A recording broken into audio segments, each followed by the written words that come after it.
Hello friend, বানাবো snacks. দেখো, বেঁচে যাওয়া চাল, ভাত, এই যে দুপুরের বেঁচে যাওয়া ভাত ছিল, এটা দিয়ে তৈরি করবো একটা হেলদি স্ন্যাক্স।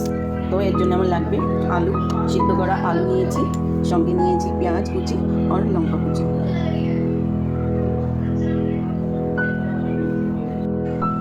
তো ভাতগুলো আগে আমি মিক্সিতে করে ক্র্যাশ করে নেব হালকা হালকা। দেখো, এভাবে ভাতগুলো ক্র্যাশ করে নিয়েছি। তো আলু আমি এভাবে ঘষে দেবো, এর মধ্যে মিক্স করে দেবো করে। আলুগুলো আমি এভাবেই মিক্স করে দেবো সব। এবার এর সঙ্গে মিক্স করবো পেঁয়াজ আর লঙ্কা কুচি।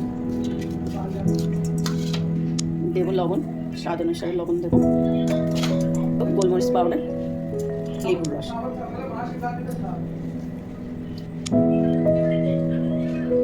দিয়ে দিলাম একটা লেবুর রস। এবার এগুলো একসঙ্গে সব মিক্স করে নেব। প্যানের মধ্যে নিয়েছি তেল, একদম অল্প করে তেল নিয়েছি, কারণ এটা ডিপ ফ্রাই করবো না। অল্প অল্প করে তেল দিয়ে সেঁকে নেব। আর আমি দেখো এইভাবে কোফতার আকারে করে নিয়েছি, এগুলো ফ্রাই করবো। একদম কম তেল দিয়েছি।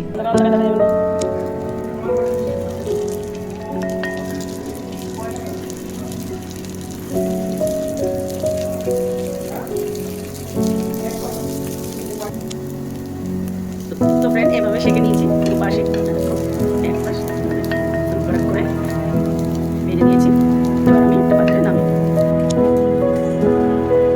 তো ফ্রেন্ড, এভাবে বেঁচে যাওয়া চালের থেকেও আমরা স্ন্যাক্স বানাতে পারি।